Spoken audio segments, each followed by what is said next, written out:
Dnes bych chtěl chvilku věnovat zamyšlení nad pronásledováním, které je podněcováno a pácháno ve jménu náboženství na ostatních za to, že jsou jiného vyznání nebo naopak, že nejsou žádného vyznání.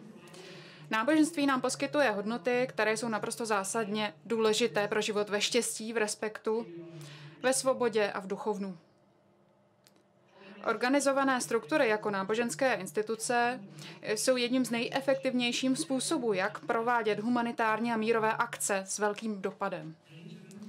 Náboženství podporuje komunitu, sjednocuje rodinu, provádí nás problematickým obdobím a dává nám naději na to, že bude lépe. Strach a bázeň před Bohem znamená, že se bojíme pouze Boha a jinak jsme ve světě nebojácní. That you do not bow down to any megalomaniac autocrat. Your loyalty is to truth and the God of the universe. Love of God means that you are committed to the well-being and respect of humans who are created in the divine image. The true love of God is the love of your fellow. Faith can give limitless energy and allow you to accomplish your life mission. For that reason, it is worrying when these very ideas are exploited to persecute and bring suffering to others. And the fact that all too often we witness the phenomenon of persecution in the name of faith begs the question, how come religion is so easily manipulated into violence when we claim that faith and religion is pure love? Pondering on this should awaken us more responsibility for the ultimate outcome of our faith and focus less to blame politics or outside factors. I think we all need to accept more responsibility in the world around us. Much of the persecution of faith comes from other religious groups who represent the majority, other times by governments and political entities that utilize religion and ideology to advance their agenda and oppress those who ascribe to different faith or school of thought. We have seen throughout history that those who seek to oppress, denigrate, and persecute another group, first, they devote a long period to convince their own people to dehumanize that group. The Hutu government in Rwanda spent years leading up to the 1994 genocide against the Tutsi, using all its propaganda machinery to spread bigotry and hatred of the Tutsi. Tutsis were now called Inyenzi, which means cockroach. The Nazis spent more than 6 years spreading propaganda against Jews before 1939 in a psychological strategy to corrupt the minds of Germans with the dehumanization of Jews. They called them Jewish parasite and Untermenschen, less than humans. In both cases, the genocide would have not been possible without the cruel dehumanization period. The actual genocide is just the final result. To perpetrate their assault on humanity, they first need to attack the psychology and sanity of their own people so they can later attack others. As Rabbi Lord Jonathan Sachs, the late Rabbi Sachs, said it, hatred does more harm to the hater than to the hated. Religious groups who oppress other minorities use similar strategies. From young age, they inculcate the hatred to the unbeliever or the idol worshiper. So the members of the group stop seeing the others as mere humans. They now view them as an enemy of their faith. Although the intentions are not always as nefarious as the two cases mentioned earlier, they focus on the same means with the end of solidify their group identity through the hate of the other. Too often it results in physical violence and mob behavior. Therefore, I'd like to rethink with you the place of institutions in society. Perhaps when we understand their intrinsic value, we can identify the outer layers around them. Let me share with you a Hasidic teaching. The Hasids are a group of Jews with a very specific philosophical ideas from Eastern Europe. When God commands the Hebrews to build a temple in the desert and eventually culminates with a temple in Jerusalem, the Torah says, and I quote in Hebrew, "Ve'asu li mikdash," and you will make for me a sanctuary, "Ve'shachanti betocham," and I will dwell in their midst. The rabbis of the Mishnah notice something here and comment the following. The Torah did not say, "And I will dwell in it," in the sanctuary, in the temple, but in them, in their midst, in the midst of people. So the rabbis deduce that the true dwelling place of God is not in the temple, but betoch kol echad ve'echad, in the hearts of every single person, inside them, in the humans. Rabbi Menachem Schneerson goes on to explain this even further. Why did the rabbis state their opinion in the negative form when they say, "In it is not written," when they could have just stated the point in a positive fashion? They could have said it this way: "It is written in their midst," so as to teach us that the divine dwelling place is in the heart of every single person. He argues that the negative statements of the rabbis, "In it, in the temple, is not written," it is a powerful statement on its own. The place of God is not in the sanctuary. Institutions do not own the presence of God. God dwells in the heart of those who let him in, in the minds and positive doings of people who do their humble contribution to better this world. Once this fiery spirit is present with determination in the people, it can also be reflected in the sanctuary. It can be represented by the institution, but the institution is a mere reflection of the divine fire of faith, love, and hope that people nurture inside them, and not from the institution to the people. Allow me to extrapolate here.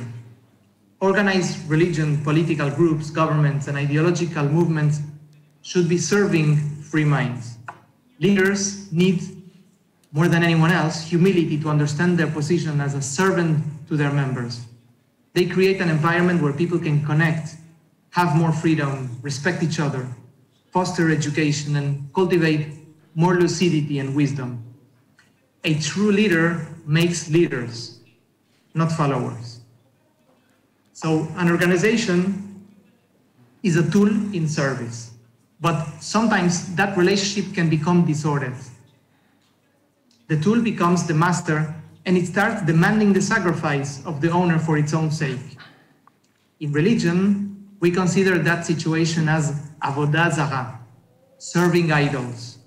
When we become confused and the harmony in our relationship with the natural world is broken. An obvious question arises here. If you want your tool to perform the task impeccably, you need to dedicate it time, cure it, oil it, sharpen it, and why not decorate it and add that special touch? Nothing wrong about that. Since prehistoric times, humans like to beautify their tools beyond the level of productivity. We call that art, and it's beautiful. Where do we draw the line between enhancing an instrument and worshipping it? So the question is, how do we distinguish who is serving who? The answer can be quite simple. The tool is a passive object and has no agenda. The hammer does not aspire to grow a bigger head or to hit better nails. The hammer is ready to serve the construction of the builder. The Midrash puts it in this way. When you see a house, you praise the builder, not the hammer. You can appreciate and recognize the high-edge machines used for the house, but you congratulate the maker. Tristan Harris, in the social media Netflix documentary, was asked about exactly this tool dilemma concerning modern technology and social media. And I found this answer very enlightening. The moment your tool starts having its own goals, you should ask yourself who is serving who in this relationship of interest. When you or your attention become the product, you may be the one serving the tool and not the other way around. When social media platforms starts mining your attention to sell more ads, they stop being a mere facilitator to your social interest. I feel we encounter similar challenges when we create institutions and interact with them. The answer lies within us. We can learn to have a better harmony interacting with the world around us. The name of God shall be used in coherence with what it represents. If the ultimate mission of your group is to make good, see to it that no means are used that contradict the higher end. The clearer this is in our minds, the more we live up to a life of honesty and courage, the greater the impact will be. We have to choose and support organizations who promote the values of respect of the others. Religious groups that support persecution should hear the voices of discord and disagreement, especially from their own members. Staying silent is condoning. We can deconstruct hatred. We must inculcate freedom, respect, and transmit that every time we see a human face, we are seeing in her or him the divine image, created with godly faculties and potential for love, freedom, knowledge, and wisdom. Step by step, person by person, and action by action, we can shape cultures, and ultimately it becomes the norm. I'd just like to finish with a prayer. I really hope that and pray that God protects and bless all those who suffer and are persecuted for their ideas and for who they are. And I think it is the responsibility of each one of us to see to it that a change is done in the world. Thank you very much. Tak my děkujeme. Thank you for this immensely interesting talk. It is important that hatred and persecution do not fall from heaven. They grow step by step, and we have to be very sensitive when they grow around us. And religion and institutions are here to serve people, not the other way around. That was Avi Tawil joining from Brussels, and now we will connect to London to listen to Benedict Rogers, a person with a very rich CV, the author of many books and articles in renowned media. I'll mention just two that are my favorite, the Wall Street Journal and the Foreign Policy. But above all, Benedict Rogers is a defendant of human rights. He is the leader of Hong Kong Watch, an organization vigilating human rights in Hong Kong, and we know that the situation there is not ideal. He is also an analyst for Christian Solidarity Worldwide.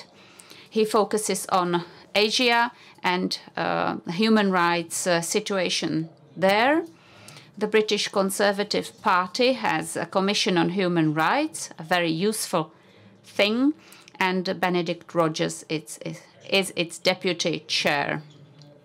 Benedict Rogers will talk to us now on religious freedom in Asia, especially China, North Korea, Myanmar, and Indonesia. Over to you, Benedict. Can you hear me? Yes, we do. Great.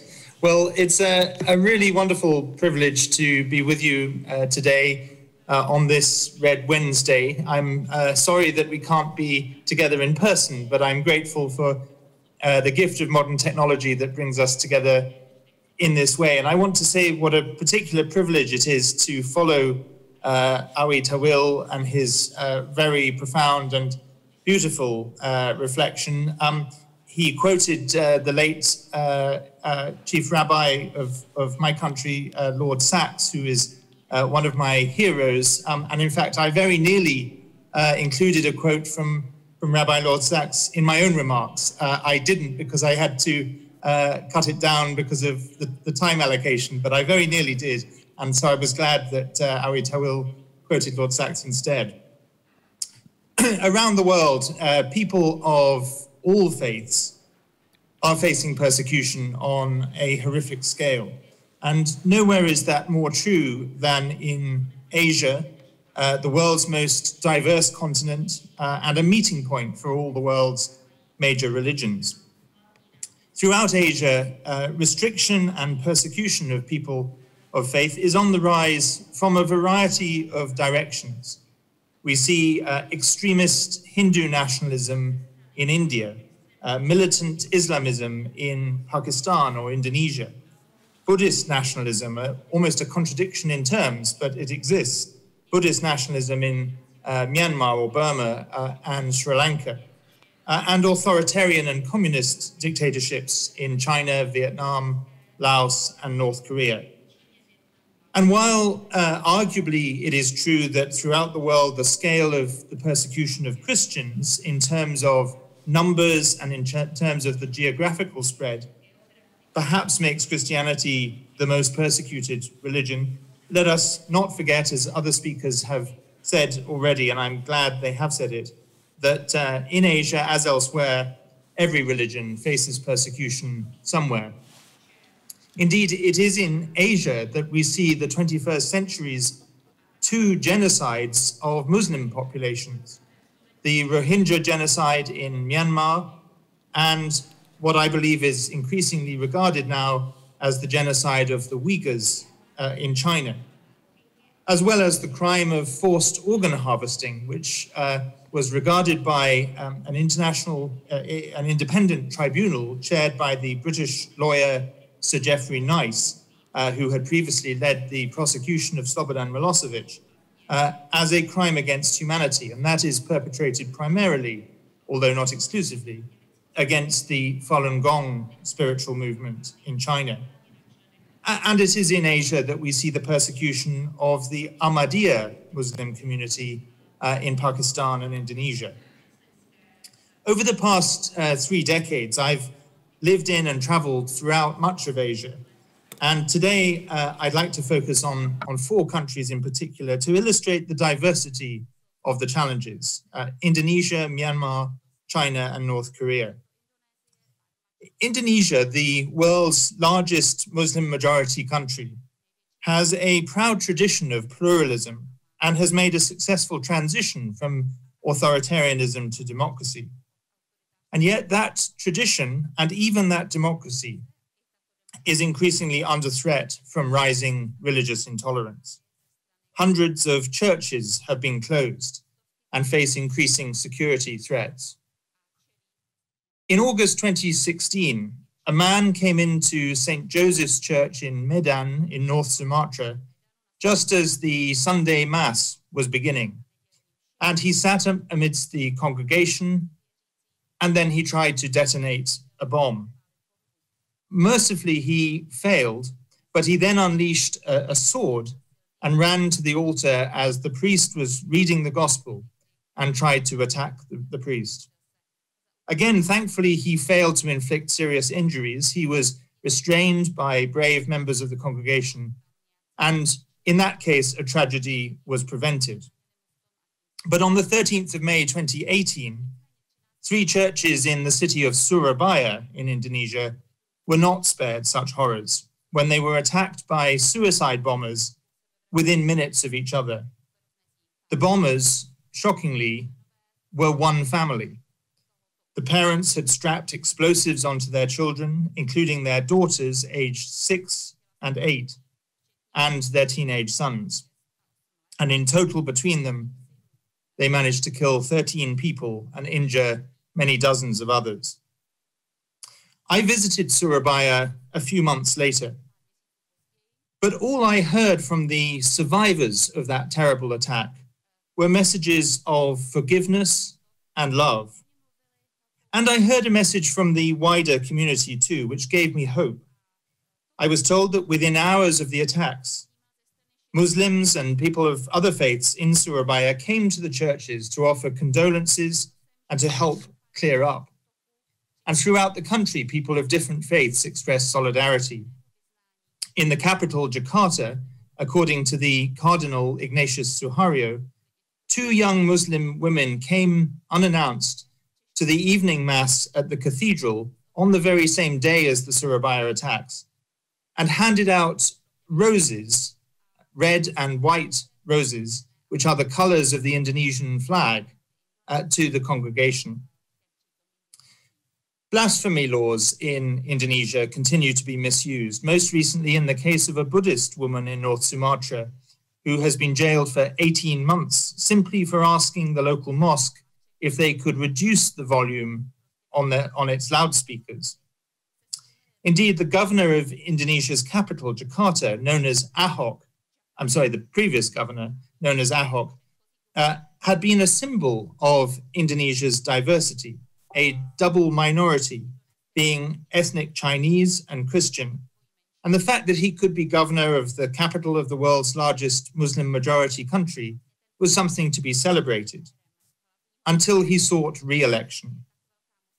Being extremely popular because of his policies to improve public services, make government more efficient, and tackle corruption, his political opponents in the election had very few cards to play against him. So tragically, they played the religion card.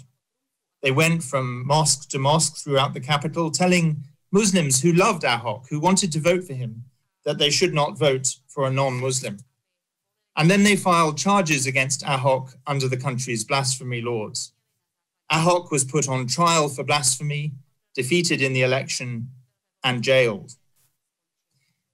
Just a few days after Ahok was imprisoned, I was in the city of Yogyakarta, and I was told by a Christian pastor a story that rings grave alarm bells for the future of Indonesia. He told me about his daughter, a 15-year-old Christian girl whose best friend at school was a Muslim. And her best friend, a few days after Ahok was jailed, called her on the phone and said, "We can no longer be friends." The Christian girl was perplexed. They did everything together. So she said, "Why?" And the Muslim girl replied, "After Ahok's case, I now learn that my God does not allow me to be friends with people like you." On that same visit, I was told of a Muslim man who believed in pluralism, in tolerance, in religious freedom, who asked his 12-year-old son what he had learnt at school that day. "We learnt about kafir, infidel," his son replied. When his father asked what they had learnt about the infidels, his son replied simply, "We learnt that they must be killed." As the Wahid Foundation's Alamsia Jafar told me, if intolerance increases, the threat of radicalism increases, and that will change the face of Indonesia. Gomar Gultum, the General Secretary of the Communion of Churches of Indonesia, told me that the seed of radicalization has spread throughout Indonesia. But in Myanmar, an ugly rise of extremist Buddhist nationalism has led not only to the widely reported genocide of the predominantly Muslim Rohingyas, but to discrimination and sporadic violence against other Muslims. There are entire villages in Myanmar that have declared themselves Muslim-free zones. And Christians among the ethnic minorities, particularly the Kachin and the Chin, face not only the onslaught of Myanmar's army in an ethnic and political conflict, but they are specifically targeted for their faith. Their churches are attacked, and even outside the conflict zones, churches are denied permission to build or display crosses. 2 years ago, I visited the Rohingya refugee camps on the Bangladesh-Myanmar border. Almost everyone I talked to had seen loved ones raped or killed and villages burnt down. I met Rohingyas whose eyes had been shot out and whose limbs had been blown off. "The Myanmar army was trying to drive us out of our land," said one student who I met. "They made it impossible for us to stay. How could we survive?" 16-year-old Khalida, the last person that I met on that visit, had been shot multiple times in her leg and was paralyzed, unable even to sit up. She told me that more than 300 Rohingyas in her village had been killed by the Myanmar army. "My father, my 2 sisters, and my 1 brother were killed," she said, "and my mother was also shot, but survived." Another brother had fled the village before the military attacked, and when he was able to return after the army had left, he discovered his sister alive among hundreds of bodies. They managed to flee to Bangladesh, where she could receive medical treatment. And as I prepared to leave, Khalida slowly lifted her head and smiled at me. "Thank you," she said. "Thank you for caring enough to come all the way from your country to visit us. Please come and see us again." China today has unleashed the most severe crackdown on religion since the Cultural Revolution. In its most extreme form, the regime has locked up at least 1 million, some say as many as 3 million, Uyghur and other Muslims in concentration camps in Xinjiang, in what is increasingly recognized as a genocide. But at the same time, the Chinese regime has intensified repression of Christians, destroying thousands of crosses and churches, detaining pastors, church members, and Christian lawyers who've been defending religious freedom cases. As a report published earlier this year by CSW called "Repressed, Removed, and Re-Educated: The Stranglehold on Religious Life in China" details. People under the age of 18 are prohibited from going to church, and churches in the state-approved religious apparatus are increasingly required to display images of the president, Xi Jinping, and Communist Party propaganda alongside or sometimes instead of religious symbols. Surveillance cameras have been mounted on altars, recording every worshipper. The Chinese Communist Party now wants to retranslate the Bible to make it acceptable to Xi Jinping thought. Last Christmas, Pastor Wang Yi, who led the Early Rain Church in Chengdu, was sentenced to 9 years in jail. In January this year, Bishop Vincent Guo Shijin of Mindong in Fujian province, who had already been demoted to the position of auxiliary bishop to make way for a Beijing-appointed bishop, was forced by the authorities to leave his residence, which was shut down. This 61-year-old ended up sleeping in the doorway of his church office, and only after an international outcry was he permitted to return to his apartment, but with the utilities cut off. In September this year, in Jiangxi province, Catholic priests were put under house arrest. And Bishop James Su Jimin of Baoding has spent a total of 40 years in prison, and his whereabouts are still unknown. He has not been seen since 2003. US Congressman Chris Smith held a hearing in the United States Congress earlier this year titled, "Where is Bishop Su?" And even in Hong Kong, the regime appears to have already exerted an influence over the Catholic diocese specifically, directly or indirectly. Cardinal John Tong issued instructions to priests in Hong Kong to, quote, "watch your language" in homilies and avoid making politically provocative comments. The diocese has issued instructions to Catholic schools to discourage students from participating in protests and has published religious textbooks with guidance on how Hong Kong students can, quote, "contribute to their nation" with a clear pro-Beijing slant. And it effectively banned an initiative by Catholic activists to mobilize a prayer campaign for Hong Kong. All signs of the growing fear in that city that was, until very recently, one of the freest and most open cities in Asia.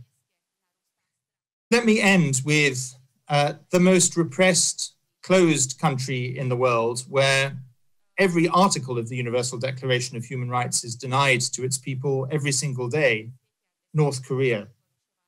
As the UN Commission of Inquiry on North Korea concluded in its report 6 years ago, there is almost complete denial of the right to freedom of thought, conscience, and religion. Indeed, it went further, noting that the regime in North Korea considers the spread of Christianity a particularly severe threat, and as a result, Christians are prohibited from practicing their religion and are persecuted. Severe punishments are inflicted on people caught practicing Christianity. Any divergence from utter loyalty to the Kim dynasty is punished severely. One interviewee told us that a person found to be a Christian in North Korea would be immediately shot. Another said that when it comes to religion, North Koreans just shudder because the punishment is so severe.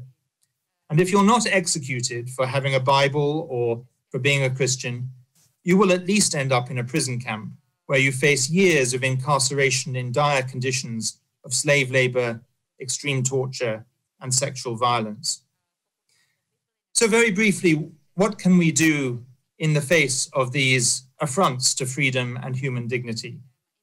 Well, in CSW, we have a motto: pray, protest, and provide. We must speak out and stand up for those who are persecuted for their faith. And we must do so for everyone. Freedom of religion or belief is a fundamental human right for every human being, whatever their beliefs. And it is in everyone's interests that people of different faiths defend not only the rights of their own community, but of others. 4 years ago, Myanmar's Cardinal Charles Bo co-authored an op-ed in the Wall Street Journal with Alissa Wahid from Indonesia, a prominent Muslim activist who defends the rights of minorities, following in the tradition of her late father, Indonesia's former president, Abdurrahman Wahid. They wrote, "We must learn to separate race, religion, and politics.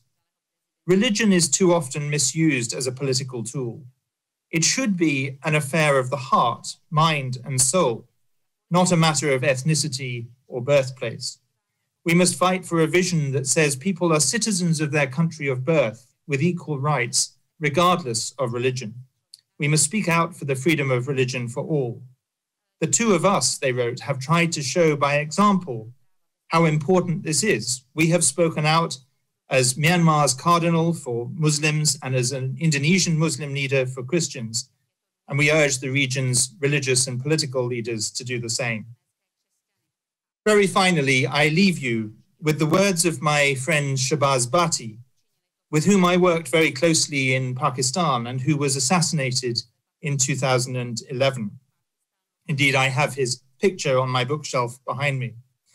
Not long before his murder, Shahbaz Bhatti said these words: "I live for religious freedom, and I'm ready to die for this cause. We have a commitment to bring a change in the lives of people. We will bring a change in the life of those who are living in darkness, and we will bring a smile on the faces of those living under severe harassment. Let's pledge that we will work together to strengthen this world with the message of peace. I know," he said, "what is the meaning of the cross, and I am following the cross. I am living for my suffering people, and I will die to defend their rights." We may not be called to pay that ultimate price that Shahbaz Bhatti paid, but I believe that we are called to use the freedoms that we have to defend the freedoms of others. Thank you so much for having me.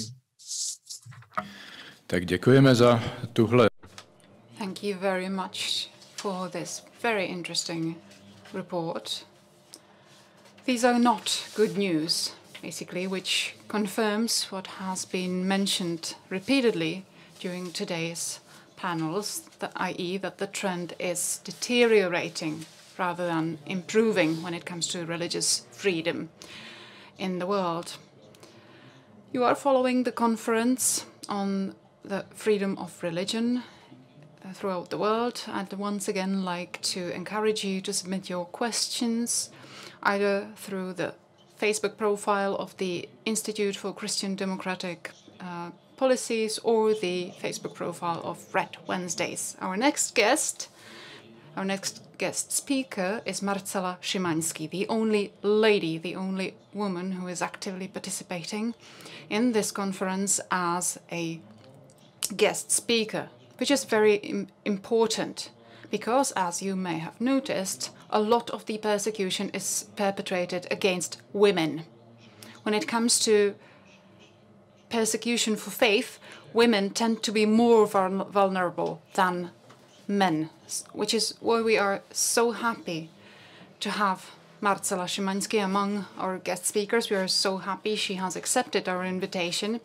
She is also a representative of Aid to the Church in Need,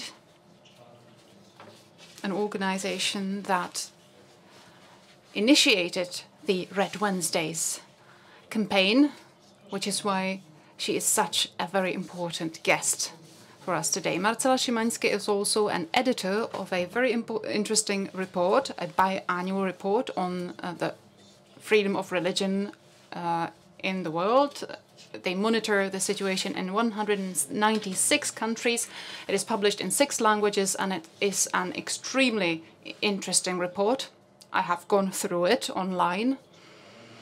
This report provides basically a system of traffic lights, of symbols, which is very topical today when there are a lot of symbols, just like traffic lights, regarding the COVID-19 pandemic. But the traffic lights that you publish refer to the freedom of religion in the world. There are countries which are green, orange, and red, which are countries where believers face persecution for their faith.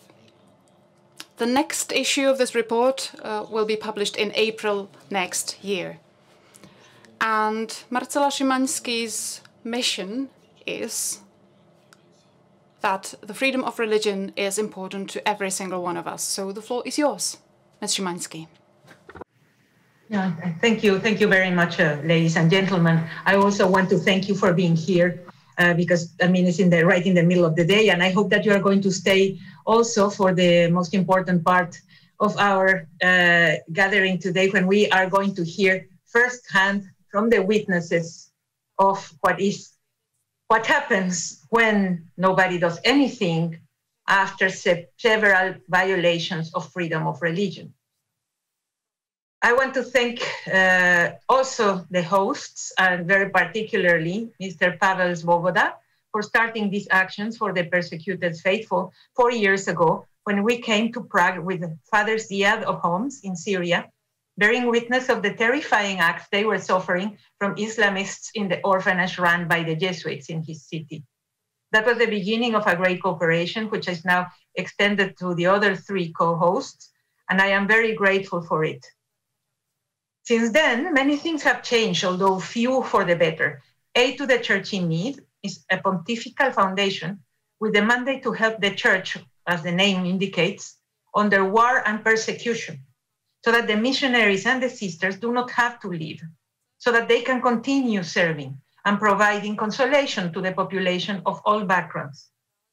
Every year, and thanks to the generosity of exclusively private benefactors, we gather about 120 million euros to finance an average of 5,000 projects worldwide. Aid to the Church in Need doesn't take any money from governments.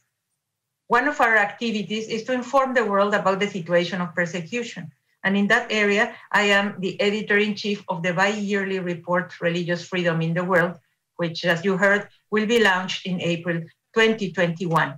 Every year, I want to add, it's being updated and modified, our methodology and definitions according to the new challenges.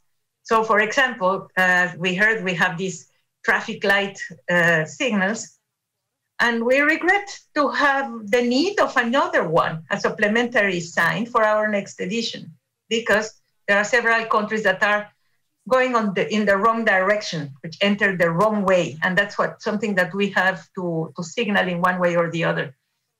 So we have heard from Tawil and Ben Rogers a very terrifying picture of different areas of the world where you can sense the persecution coming, the discrimination is in action, and it is coming to you, and then all the other where the persecution is rampant, bloody, and we are here, us participants. We have to be able to identify what stage we are in, what is going on. We feel the pain of our brothers and sisters under pressure worldwide, and we are very few promoting and protecting religious freedom. So I am here with you today in great company to share with you how this fundamental right is yours too, and is in danger every time it is in danger anywhere else. I would like you to come out of this conference feeling that you can make a difference, because of course, when we hear all these situations, we feel desperate. We really want to do something. So let's see how. I want to tell you what is freedom of religion and its different dimensions. So you can see when is the moment to raise your voice, to protect the victims. And we will hear about these victims in a few moments. The suffering of the faithful is very extreme. We heard from Ben. However, as we heard already, the tyrants do not stay in one place. Their hatred travels like the virus. So I just want to give you some ideas to understand better why this is important here and now. So what does this right come from? Where does this right come from? From our hearts, for sure. But it was a providential moment in history when back then, at the end of the Second World War, a few experts decided to make a list of the fundamental rights of each individual, regardless of their nationality. They had witnessed what a human being was capable of inflicting on one another, and they wanted to make it illegal, unacceptable, to repeat the same brutality. The absolute minimum to respect in order to live a civilized life. And that's how they came with 28 rights and 2 articles defining what limitations have those rights. This was the Universal Declaration of Human Rights, which is available online in 100 of languages for us to take a look and see, yes, when you read it, you identify with it. It's like it is written in our soul, each one of these articles. The feeling is such that if nobody had written them, you would know anyway that they belong to you. In this case, Article 18 of that declaration is our article. Everyone has the right to freedom of thought, conscience, and religion. Not everybody signed the Universal Declaration of Human Rights. In fact, many countries refuse to sign it to the date.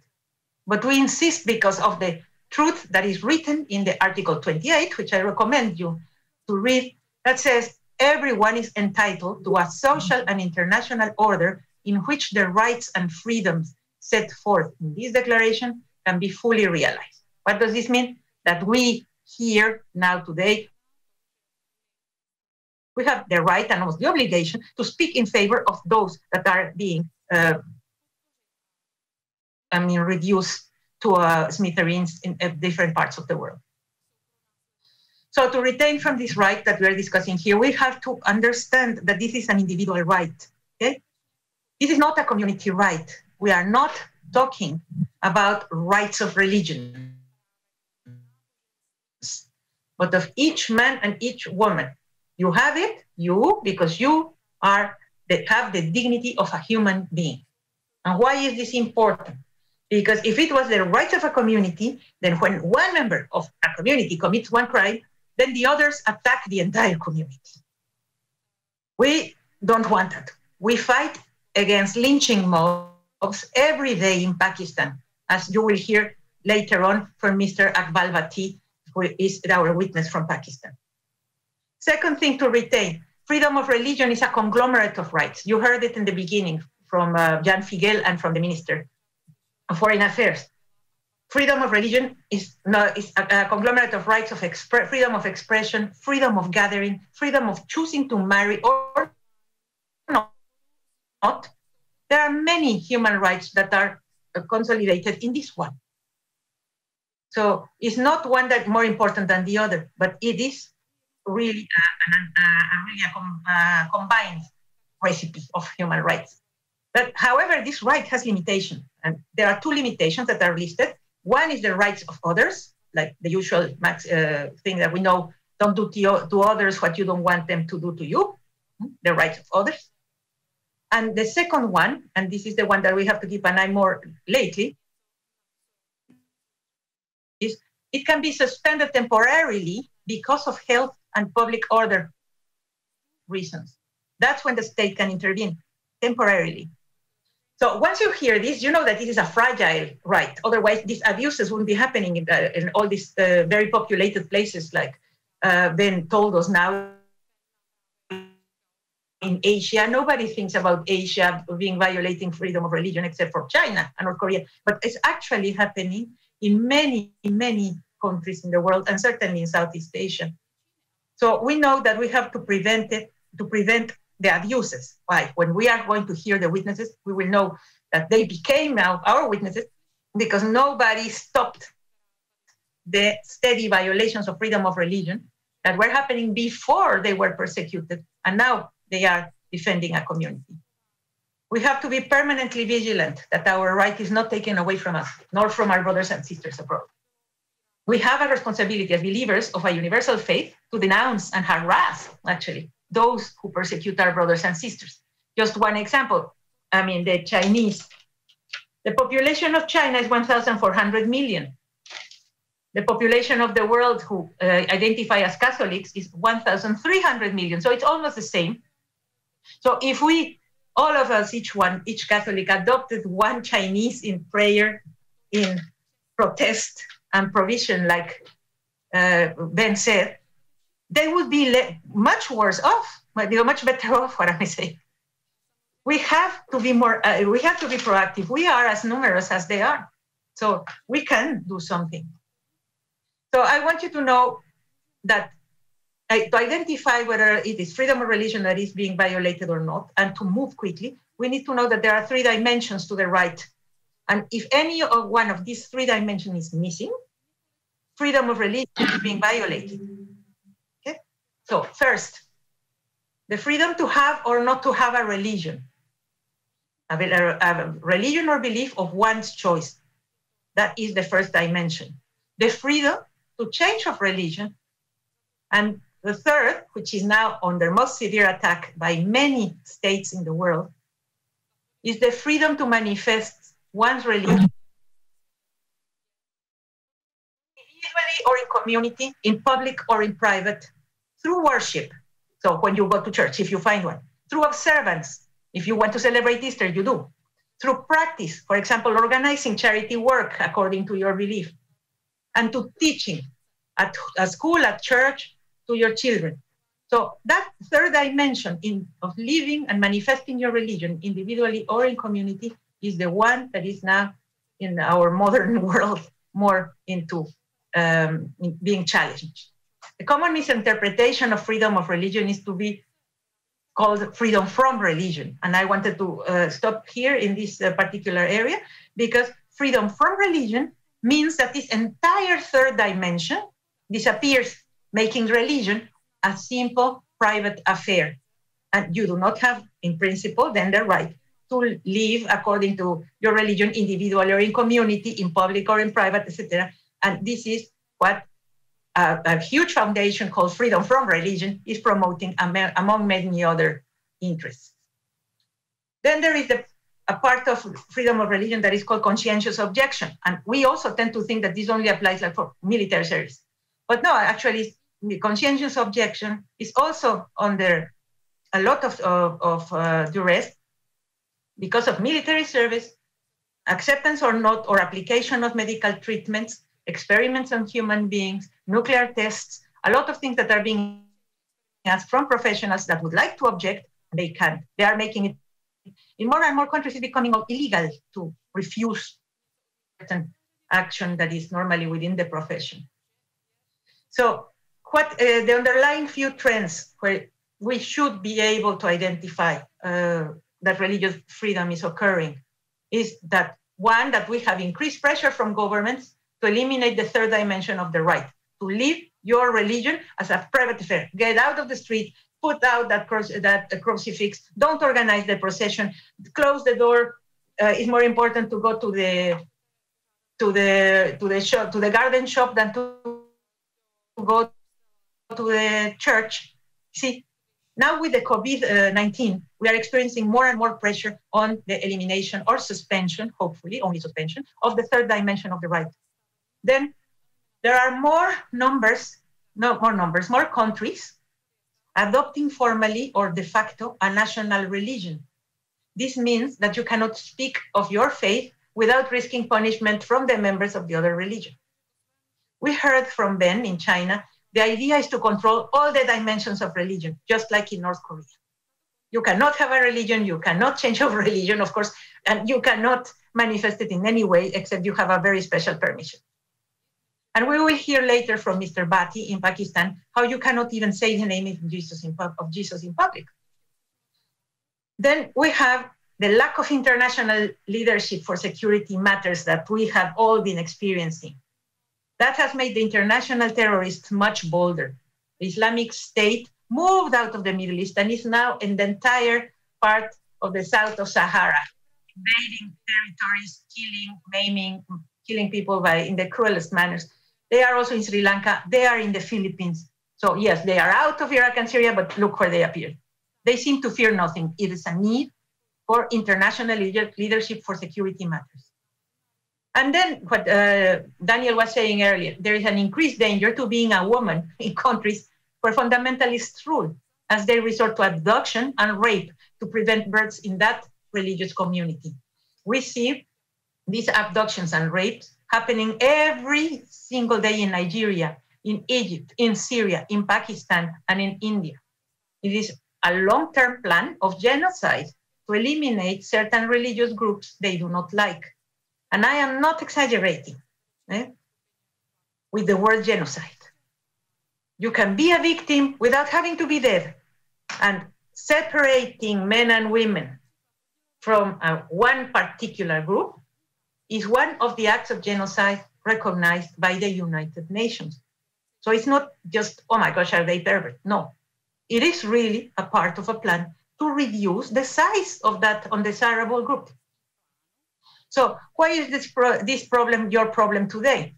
What is the problem if Christianity disappears from Iraq and Syria, or from countries below the Sahara or Pakistan? The response is an unusual word, but we heard it also from Jan Figel and the minister, is the plurality in the society. Many religions in one society secure the peace, and with peace, all the other human rights are likely to develop. I will quote Archbishop Warda of Erbil in Iraq when he said the following: where there is one religion, there is tyranny. Where there is two religions, they are at each other's throats. Where there are three religions or more, then everybody is minding their own business. So, ladies and gentlemen, your mere presence today here is a promise for the better. It is extremely important that you have dedicated time to listen to the testimonies that follow.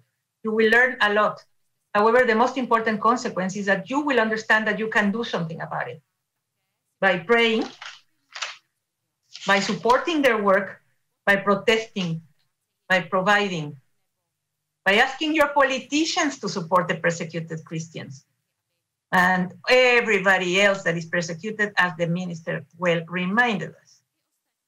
With everybody, in the next edition of our report, it's going to be really glaringly obvious how the persecution is increasing in Asia and in Latin America, which you couldn't believe. So we expect that afterwards you will be telling others about what you have heard today. So, and let me just give an example, conclude with an example of how close we are to losing our fundamentals right here in Europe also. Every day there are violent demonstrations in several countries nearby. I mean, you can see it in the news. And while this is important, and it's an important aspect of democracy to be able to protest, there is a danger entering drop by drop in our daily life. As demonstrators protest against government measures, it has become a habit to attack, paint, or set fire to religious buildings that they find on their way, to vandalize a cemetery, to destroy crosses and images of saints, to ransack temples. Governments in general are not prosecuting the culprits, as they are afraid to be called bigots and make the demonstrators angrier. As we have already seen in Chile, of all places, you wouldn't imagine, but yeah, it happens in Chile. The normalization of these attacks against religious symbols, and more importantly, the indifference of the authorities, is a sign for us to react. We heard many signs from Tawil. This is really happening every single day in Europe. This is not normal, not even if it is happening in Chile, in the US, or in Berlin. The next time they will attack and destroy schools, courthouses, the police quarters, etc. And then we will all be lost. The time to act is now. Thank you very much for your attention. Tak děkujeme my i za tuto. Thank you for this interesting report, a source of alarm for us. I would like to remind you that you are following a conference dedicated to religious freedom in the world. You can join in our Q&A session, which is now about to start. I hope all three speakers for this panel are still with us. If you want to submit your question, please do so on Facebook of the Institute for Christian Democratic Policy or on the Facebook site dedicated specifically to Red Wednesday. My first question is Avi Tawil here with us? If so, we have the first question for him.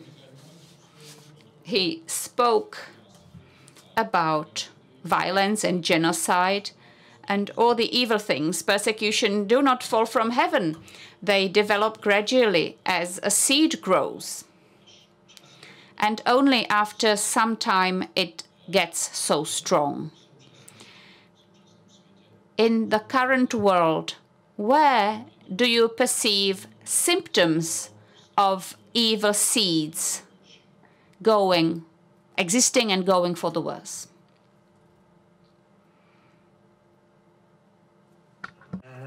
We heard a lot from Ben about this. Marcela spoke in length about this as well. I think that, as I read it, that the biggest minority, the biggest group that is persecuted today is the Christian groups, especially in Middle East. But I don't want to now focus in specific cases. I think that, as you said, you mentioned the seed, and I think that there is an ideological, perhaps an ideological problem, how we refer to each other, how we interact between groups. And I'd like to look more at the psychology of what is happening. I see that if we learn how to accept each other as mere human beings, I think that is already a massive achievement. The ideas of religion, of accepting each other as divine, accepting each other as children of God, that is something so simple and yet so fundamental, so important. And I have to tell you that each and every single one of us, we have to look at ourselves as part of this phenomena, in a way that we are all interacting in the world. In one way or another, we have to take responsibility. We have to reclaim what is happening in the world. It's not enough to say it's not my problem, it's happening in another continent. It's Africa, I'm here in Europe. I was shocked to hear all the comments of Ben, and as Marcela mentioned, in Nigeria, how people can go through day after day these kind of challenges.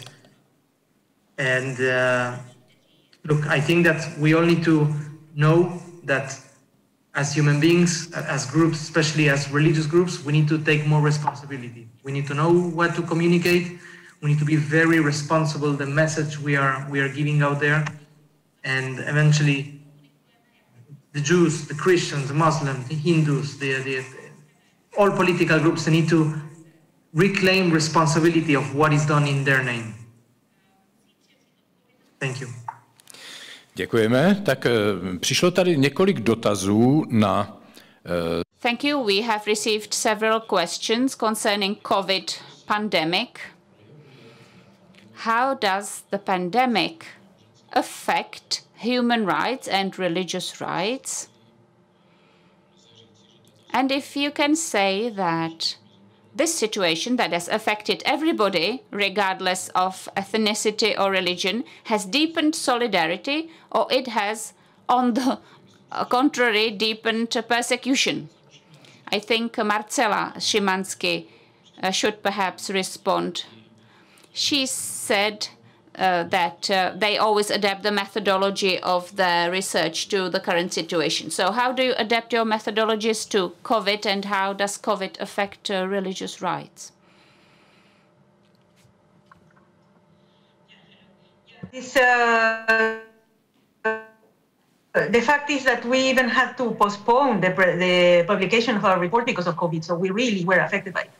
It has been very, very unpleasant to see our authors falling ill, our researchers falling ill, etc. So it has been very, very nasty to everybody.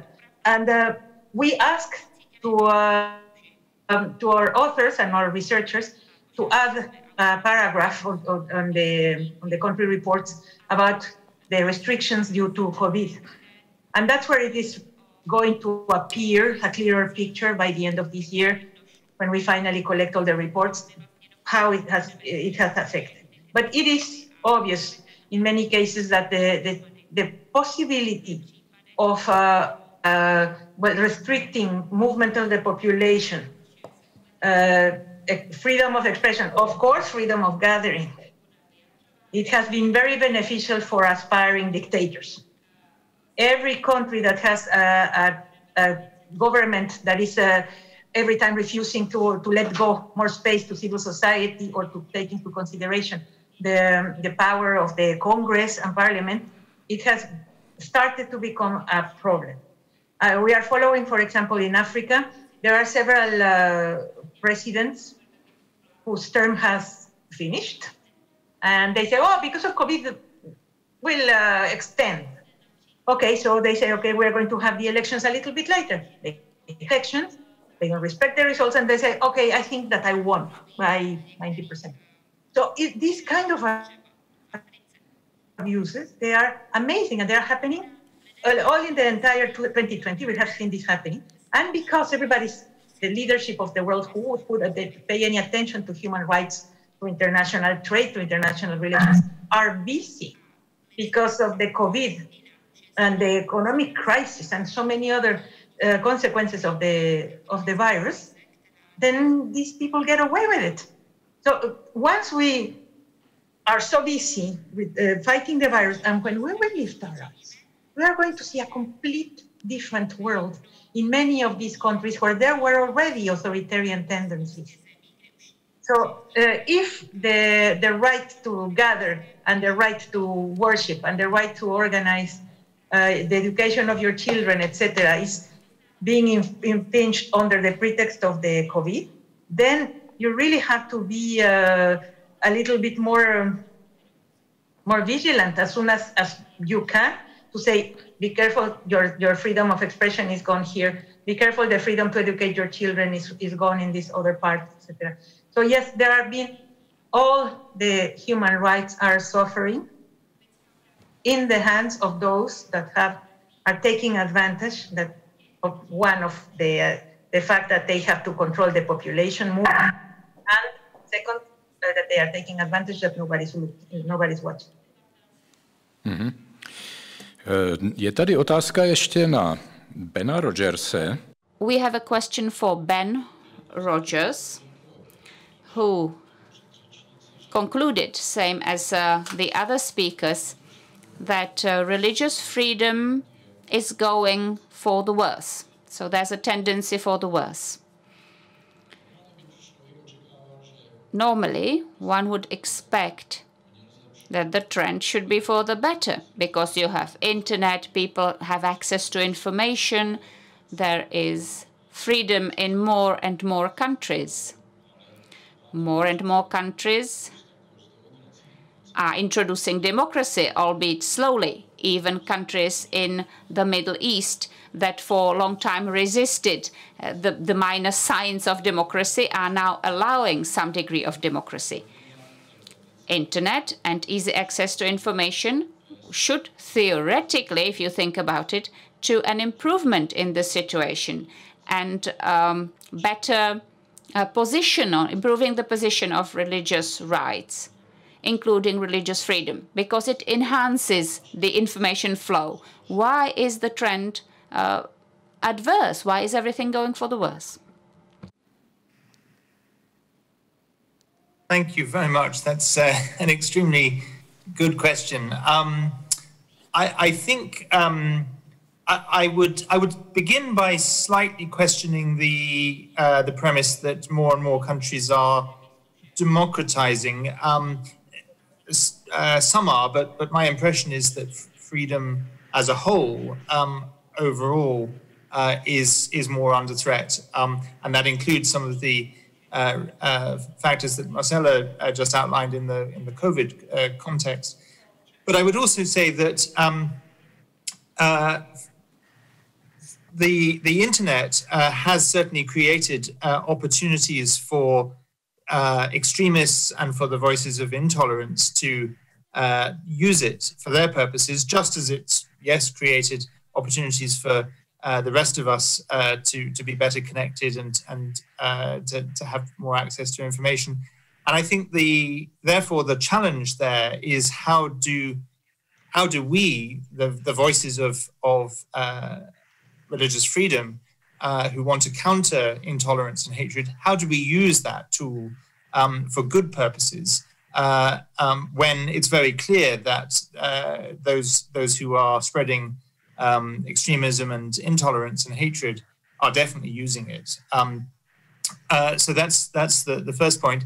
And I think that a second point is perhaps that when some countries begin in a very fragile and limited way to open up, if you take the example perhaps of Myanmar, Myanmar had some sort of transition a few years ago from overt military dictatorship to some form of democracy, although the democratic reform has definitely stalled and in many respects reversed.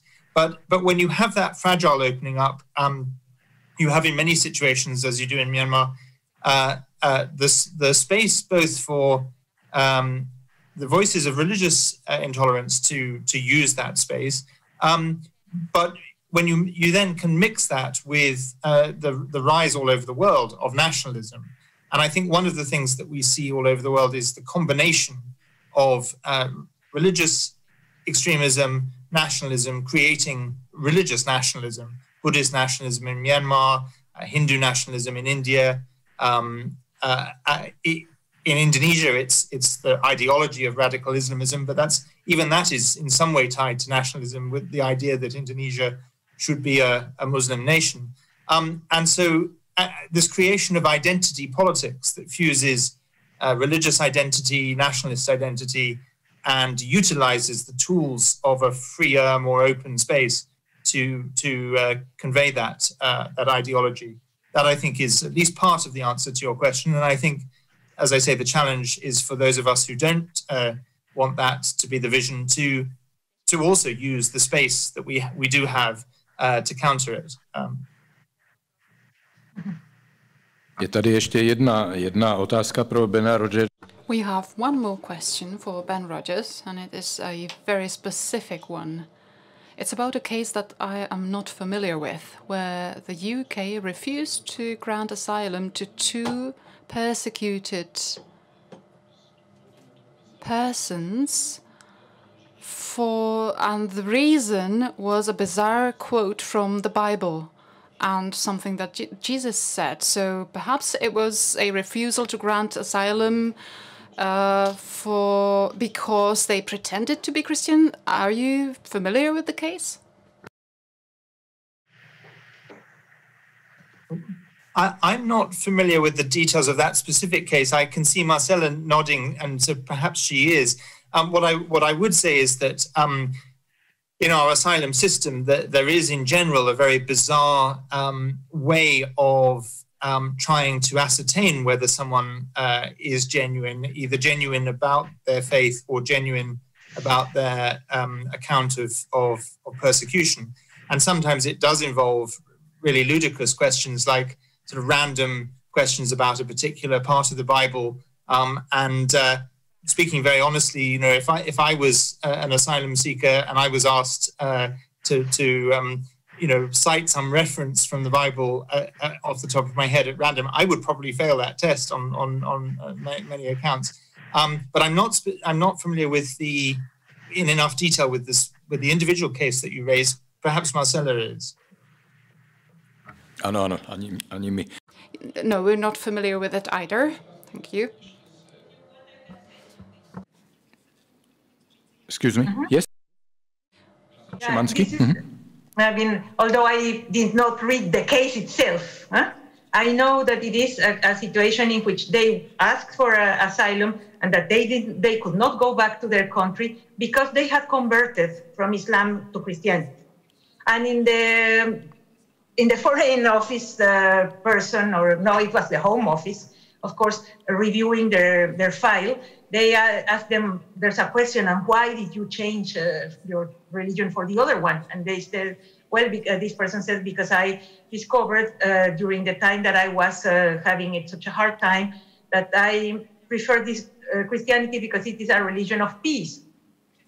And the right reply of the Home Office official was to quote passages of the Old Testament and of the New Testament where he thought that the religion, I mean, in the Old Testament where they are talking about wars, what are they going to be saying? No? And in the New Testament also there are a few references of how I wish that this didn't happen. Or, I mean, I don't know where he went to dig and found some things that were not talking about love, but about some sort of bad happening.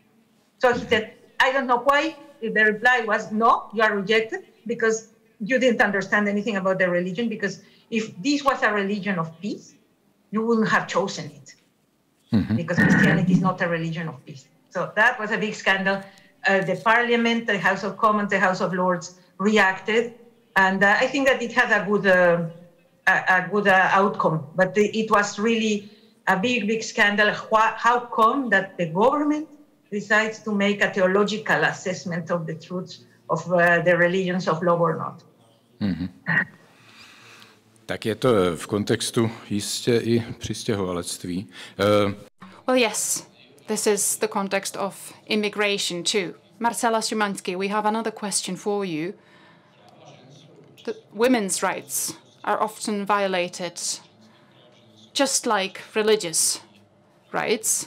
Women often tend to be the victims of persecution. So to what extent is this agenda becoming the agenda of other organizations too, other organizations defending women's rights, both secular and, human rights organizations? Do they stand up for women who are being persecuted for faith? Yes, really. I mean, when many of you would have known me not only as the editor of the Religious Freedom Report, but actually the one in charge of advocacy for aid to the church in need, and presenting several cases to politicians and parliamentarians about the consequences of not having respected religious freedom. It is a fact that over the 7 or 8 years that I have been working on this, very rarely have I come to a politician or to the parliament to say, let's talk about religious freedom? Almost never. It's almost always about another human right that is being violated as a consequence of having first violated religious freedom. But for example, in the case of women and girls, it is really outrageous. It is absolutely terrifying what is happening. And it is very, comparatively to talking about other subjects where, for example, you will hear in Nigeria. When you talk about these massacres that are occurring in Nigeria, we go to talk to the politicians, and they fear that we are going to ask them to come with weapons or bombardments or something like that, when actually there are many other things that can be done. But then when we come and talk about the rights of women and girls, they are very, very open to conversation. You see, they understand that they can do something about the rights of girls and women. And they are just on some of the examples that you will also hear more concretely later on. I mean, I have a paper on the misleading use of the term forced conversion and forced marriage, because I believe sincerely that it is a misnomer, that it is not true. I mean, when you mix forced, which is nasty, with marriage, all of a sudden the nasty is not that nasty. And then it's more or less acceptable because after all, she married. I mean, she converted. And then we overlook what happened before.